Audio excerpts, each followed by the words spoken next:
The cold waters of the Arkansas River lapped against Katherine Sullivan's bruised body as she drifted between consciousness and the sweet promise of oblivion. The betrayal that had left her here still fresh as the blood seeping from the wound on her temple. It was 1876, a year that had begun with such hope for the 22-year-old schoolteacher who had ventured west from Boston. Now, it seemed it would also be the year of her death. Weston Lawson had been tracking a wounded cougar since dawn, following its blood trail along the riverbank when something far more concerning caught his eye: a woman's body, half submerged in the shallows, her dark hair fanning out in the current like river weeds. The 30-year-old rancher didn't hesitate, dismounting his stallion in one swift motion and splashing through the water to reach her. Miss, can you hear me?" His voice was gruff from disuse, having spent the better part of 3 days alone on the range. Katherine's eyelids fluttered, revealing eyes the color of storm clouds. She recoiled instinctively, a hoarse cry escaping her cracked lips. "Easy now," Weston soothed, his calloused hands gentle as he assessed her injuries. "I won't harm you. They said I knew too much," she whispered, her voice barely audible over the river's babble. "Left me for dead." Weston's jaw tightened as he noted the bruises blooming on her pale skin, the torn state of her once fine dress. Whoever had done this had meant for the river to carry her body away, erasing their crime like footprints in desert sand. "You're coming home with me instead," he declared, his tone leaving no room for argument as he wrapped his duster around her trembling form. Katherine tried to protest, but darkness claimed her again as Weston lifted her onto his horse, mounting behind her and cradling her against his chest. The cougar would have to wait. Some hunts were more important than others. The journey back to Weston's ranch took nearly 2 hours, his horse moving at a careful pace to avoid jostling the injured woman. His homestead came into view just as the sun began its descent, a modest main house with a barn and corral, smoke curling from the chimney where his housekeeper, Mrs. Abernathy, would be preparing supper. "Land's sakes," the older woman exclaimed as Weston carried Katherine through the door.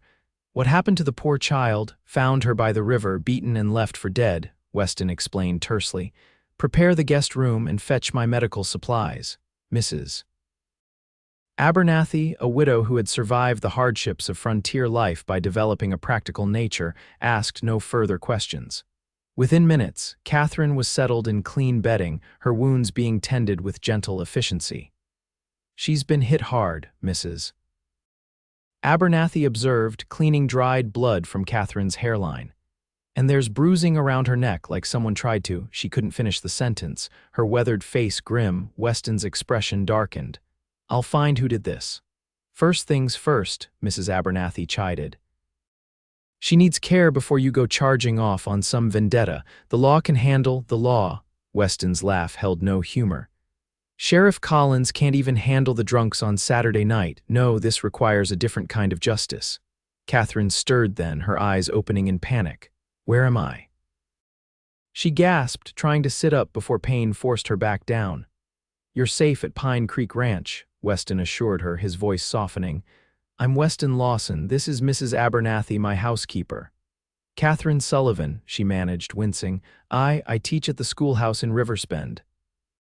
"Rest now," Mrs. Abernathy instructed, placing a cool cloth on Katherine's forehead. "Questions can wait till morning," but Katherine's trembling hand caught Weston's sleeve. "They'll come looking for me, the Harrington brothers. They think I overheard their plans." "Plans?" Weston prompted gently. "To rob the bank in Silverdale. I was grading papers late at the schoolhouse when they came in, thinking it empty. I hid under my desk." Her voice broke. "When they found me, they said no one would find my body." Weston exchanged a look with Mrs. Abernathy. The Harringtons were known troublemakers, 3 brothers who'd been suspected of everything from cattle rustling to stagecoach robbery, but never convicted. "They won't find you here," Weston promised, his hand covering hers briefly. "Get some sleep. We'll figure this out tomorrow." Katherine wanted to protest, to explain the danger she was bringing to his doorstep, but exhaustion claimed her, dragging her into a fitful sleep populated by nightmares of rough hands and rushing water. Dawn broke with Katherine still feverish, the trauma of her ordeal manifesting in a raging infection that Mrs. Abernathy fought with poultices and willow bark tea.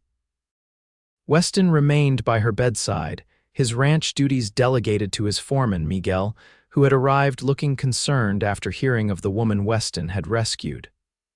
"The Harringtons were in town last night," Miguel reported quietly. "Buying drinks for anyone who would listen, claiming they're heading to Denver for business." "A convenient alibi," Weston muttered, his eyes never leaving Katherine's flushed face.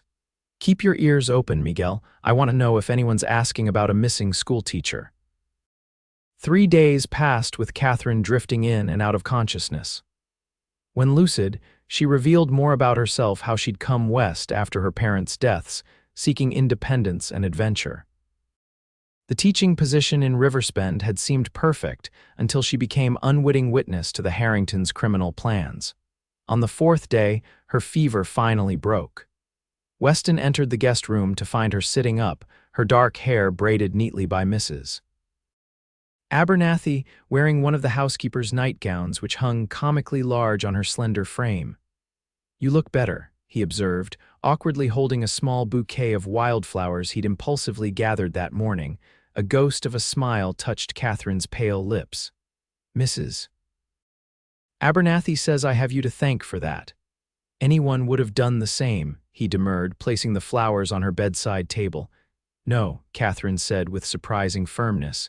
"They wouldn't have. Most would have ridden past, not wanting to get involved, or worse." She shuddered slightly, memories darkening her eyes. Weston pulled a chair closer to her bed. "The Harringtons have moved on for now, but they'll notice you're missing when school doesn't resume." "I can't go back to Riverbank," she said, twisting the bedsheet in her hands. "Even if the Harringtons are caught, I've lost my position. The school board doesn't approve of teachers who attract trouble." "That's not fair," Weston protested. Katherine's laugh was bitter. "Fairness is in short supply for women out here, Mr. Lawson. I've learned that lesson well." "Weston," he corrected, "and you can stay here until you decide what to do next. Pine Creek is remote enough that news travels slow."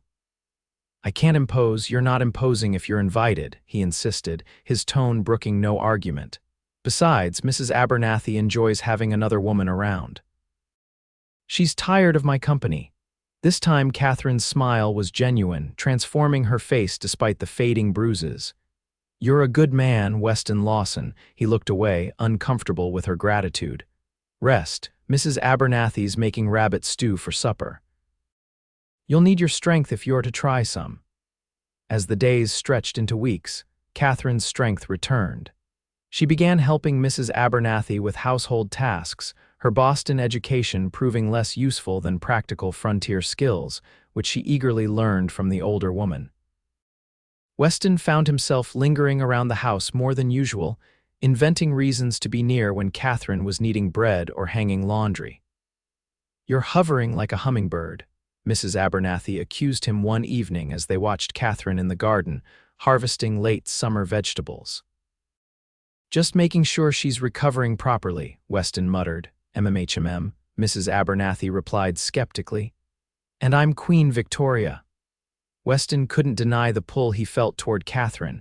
It wasn't just her beauty, though. With her health returning, her natural loveliness was undeniable. It was her resilience, the way she faced each day with determined optimism despite what she'd endured. For her part, Katherine found herself studying Weston when he thought she wasn't looking the way sunlight caught in his sandy hair, how his serious expression transformed when he smiled. He was nothing like the refined Boston men she'd known, with their polished manners and rehearsed compliments. Weston was authentic, a man shaped by the land he worked, whose promises were as solid as the mountains on the horizon. 1 month after her rescue, Katherine accompanied Weston to town for supplies, her first venture beyond the ranch boundaries. She wore borrowed clothing from Mrs. Abernathy, altered to fit her smaller frame, and a wide-brimmed hat that shadowed her face. "Stay close," Weston murmured as they tied their horses outside the general store in the small settlement of Pine Creek. The store owner, Mr. Reynolds, greeted Weston warmly before his curious gaze settled on Katherine. Don't believe I've had the pleasure, miss. Katherine Sullivan, she replied, extending her hand. I'm staying at Pine Creek Ranch while recovering from illness. Miss Sullivan is my cousin from back east, Weston added smoothly, the lie coming easier than expected. Mr. Reynolds nodded, though his eyes lingered thoughtfully on Katherine. Well, welcome to our little community. Not much compared to eastern cities, I reckon. It has its own charm, Katherine assured him, relaxing slightly as the conversation turned to mundane topics. As they gathered supplies, Katherine noticed a wanted poster tacked to the wall, 3 familiar faces rendered in crude illustration. The Harrington brothers, wanted for bank robbery in Silverdale. They did it, she whispered, drawing Weston's attention to the poster. 2 weeks ago, Mr. Reynolds confirmed, mistaking her interest for curiosity. Shot the bank manager too, terrible business. Katherine's hand trembled as she continued selecting items from the shelves. Had she spoken up sooner, perhaps the bank manager would still be alive. The weight of that knowledge pressed on her conscience as they completed their purchases and loaded them into Weston's wagon. It's not your fault, Weston said quietly as they drove home, reading her thoughts with unsettling accuracy. I should have found a way to warn someone, she argued. And risk them finishing what they started. Weston's knuckles whitened on the reins. You did what you had to do to survive. No one can fault you for that. Katherine wasn't convinced, but she appreciated his attempt to ease her guilt. As they crested the hill overlooking Pine Creek Ranch, she found herself viewing it differently, not as a temporary refuge, but as a place she could belong. The thought both comforted and frightened her. That night, unable to sleep, Katherine slipped outside to sit on the porch swing, watching stars spangle the vast Wyoming sky. The sound of the door opening announced Weston's presence before he settled beside her, offering a blanket which she gratefully wrapped around her shoulders. Couldn't sleep, he asked, his voice low in deference to the night's stillness. Too many thoughts, she admitted. About the future, mostly. Any conclusions? Katherine sighed. I have some savings, enough to perhaps start fresh somewhere else, but the idea of leaving. She trailed off, surprised by the emotion tightening her throat. Weston was silent for a long moment. Pine Creek could use a teacher, he finally said. The children here travel 10 miles to the next town for schooling. Most just go without. You think they'd hire me? An outsider with a price on her head. The Harringtons will be caught eventually, Weston reasoned. And you're only an outsider until you decide not to be. Katherine studied his profile in the moonlight. Is that what you're suggesting, that I stay? Weston met her gaze, something vulnerable in his expression that she'd never seen before. I'm suggesting you consider it. The moment stretched between them, fraught with unspoken possibilities. Then Weston stood, breaking the spell. Get some sleep, Katherine. Tomorrow's soon enough for decisions. But as Katherine returned to her bed, she realized a decision had already been made in her heart, had perhaps been made the moment Weston lifted her from the river and promised her safety. The opportunity to test her resolve came sooner than expected. 3 days later, a rider appeared at Pine Creek Ranch, Sheriff Collins from Riverbank, his expression grim as Weston met him in the yard. Looking for a missing schoolteacher, the sheriff announced without preamble. Heard you might have information. Weston's face revealed nothing. What makes you think that? Station master in Pine Creek mentioned you brought a young woman to town recently. Said she seemed familiar, though he couldn't place her. Katherine, watching from the kitchen window, felt ice flood her veins. She hadn't considered that someone might recognize her, even in disguise. My cousin from back east, Weston replied evenly, recuperating from tuberculosis. Sheriff Collins dismounted, his skepticism evident. Mind if I meet this cousin? School board's mighty concerned about Miss Sullivan's disappearance, especially with rumors flying about her being involved with those Harrington boys. Katherine gasped softly, outraged. Mrs. Abernathy squeezed her arm in warning. Let me handle this, the older woman whispered before walking outside to greet the sheriff. Afternoon, Sheriff, Mrs. Abernathy called. If you're looking for Miss Caroline Lawson, I'm afraid she's resting. Doctor's orders. Consumption's a terrible thing. Sheriff Collins removed his hat. "Madam, just need a quick look to satisfy the school board back in Riverspend. And expose her to whatever germs you're carrying from town, I think not." Mrs. Abernathy planted herself firmly on the porch.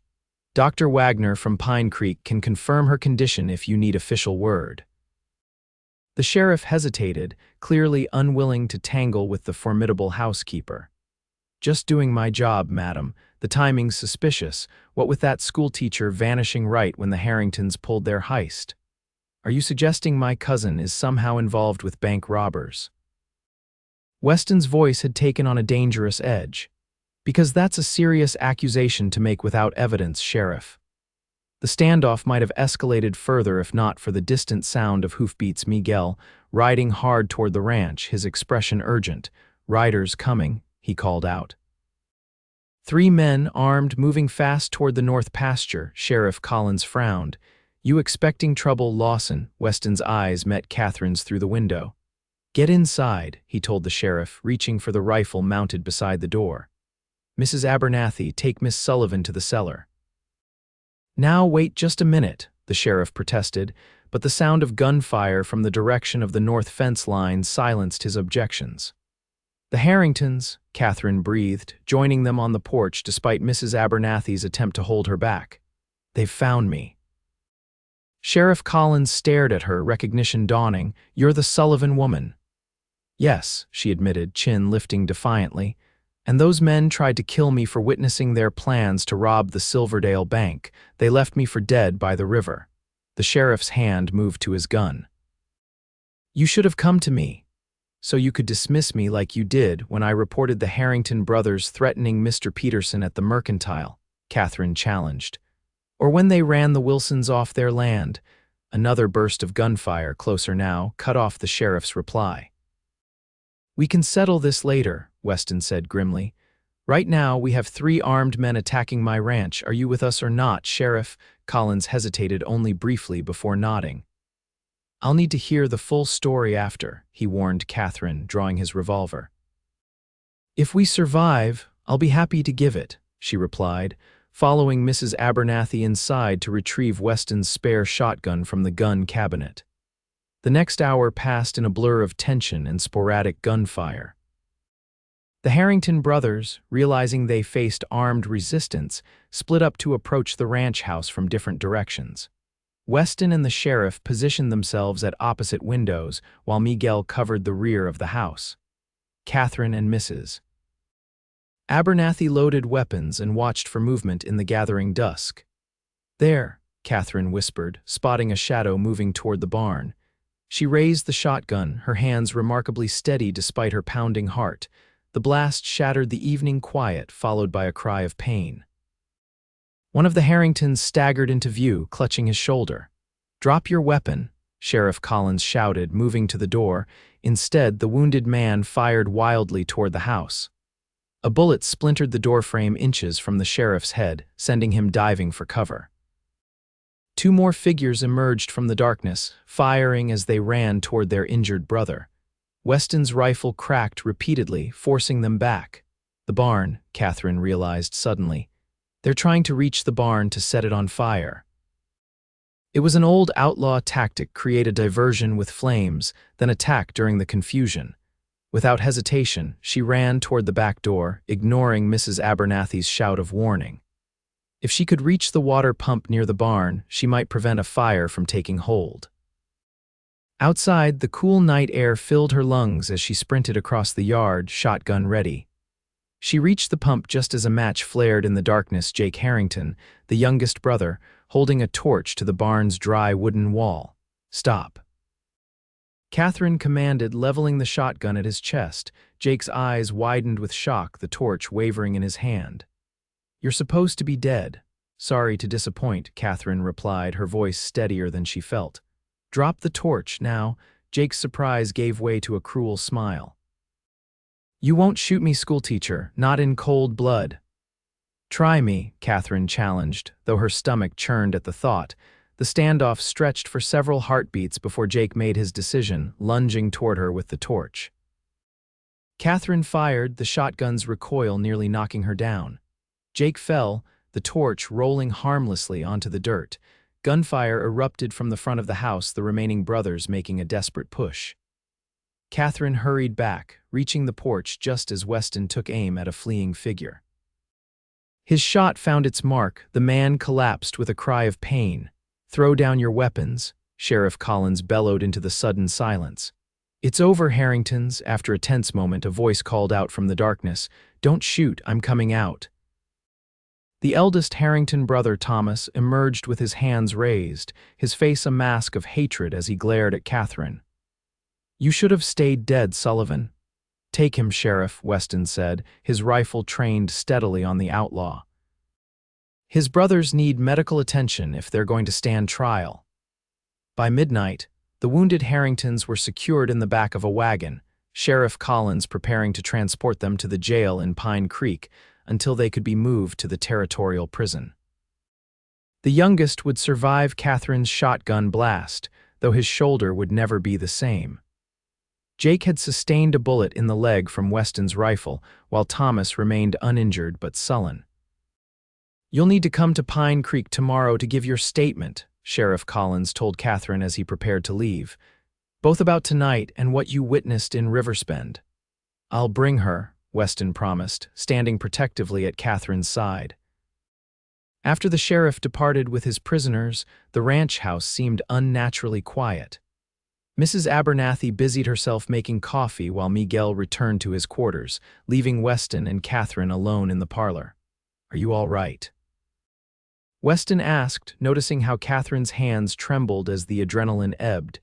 "I killed a man tonight," she whispered, "or I might have. I don't know if he'll survive." Weston moved to sit beside her on the sofa. "You protected yourself in this ranch. There's no shame in that." "I know," Katherine said. "Logically, I know that, but I became a teacher to shape lives, not end them." Weston hesitated, then gently took her hand in his. "The Harringtons made their choice when they left you for dead by that river. You chose life, Katherine. Never apologize for that." She looked up at him, really looked, seeing beyond the rugged exterior to the man beneath, compassionate, principled, and suddenly very dear to her. "I've made another choice too," she said softly. "I want to stay. Here in Pine Creek." Weston's expression changed, hope warring with caution. "Because it's safe now." "No," Katherine admitted, summoning her courage. "Because you're here." The confession hung between them, vulnerable and honest. Weston's hand tightened around hers. "I've wanted to ask you to stay since the day you were strong enough to walk to the porch by yourself," he confessed. "But I didn't want you to feel obligated because I found you by the river." "Is that what you think, that I feel obligated?" Katherine shook her head, a small smile touching her lips. "Weston Lawson, for an observant man, you've missed something important." "What's that?" he asked, his voice rough with emotion. "I've been falling in love with you since you said you're coming home with me instead." Weston's breath caught. Slowly, giving her every chance to pull away, he leaned forward to press his lips to hers, a gentle kiss that held the promise of 1,000 more. When they separated, both a little breathless, Weston rested his forehead against hers. "I love you too, Katherine Sullivan. Stay with me, not as my guest, but as my wife if you'll have me." "Yes," she whispered without hesitation. "Yes." 6 months later, the schoolhouse in Pine Creek opened its doors for the first time, with Katherine Lawson teaching children from across the county. The small building stood on land donated by Weston, visible from the ranch house where they had begun their life together. Their wedding had been a simple affair, attended by the residents of Pine Creek who had embraced Katherine as one of their own. Sheriff Collins had come, bearing news that the Harrington brothers had been sentenced to 20 years in territorial prison. Justice, long overdue in Riverbank, had finally been served. On warm evenings, Weston and Katherine would sit on their porch, watching the sunset paint the distant mountains in shades of gold and purple. Sometimes they spoke of the future of children they hoped to have, of expanding the ranch, of building a life together. Other times they simply enjoyed the silence, broken only by the whisper of wind through pine trees and the occasional lowing of cattle. "Do you ever think about that day by the river?" Weston asked one such evening, his arm around his wife's shoulders. Catherine considered the question, her hand absently touching the faint scar at her temple, the only visible reminder of her ordeal. Less and less, she admitted. It feels like it happened to someone else in another life. In a way, it did, Weston mused. You're not the same woman I pulled from that river. No, Catherine agreed, turning to smile at him. I'm stronger now, happier. Weston pulled her closer, pressing a kiss to her hair. Do you ever regret it, coming west after everything that happened? Catherine looked out over the land that had become her home, at the man who had become her heart. Never, she said with quiet certainty. This is where I was meant to be, with you. As twilight deepened into night, Catherine reflected on the journey that had brought her here from the schoolhouse in Riverspend to the riverbank where she had nearly died, to this moment of perfect contentment. Life in the West was not the romantic adventure she had imagined as a girl in Boston. It was harder, more dangerous, but also richer and more rewarding than she could have dreamed, and it had given her Weston, the man who had said 5 simple words that changed everything. You're coming home with me instead. Those words had been a beginning, not an end. A beginning that stretched before them now like the vast Wyoming sky, full of promise, challenge, and boundless love.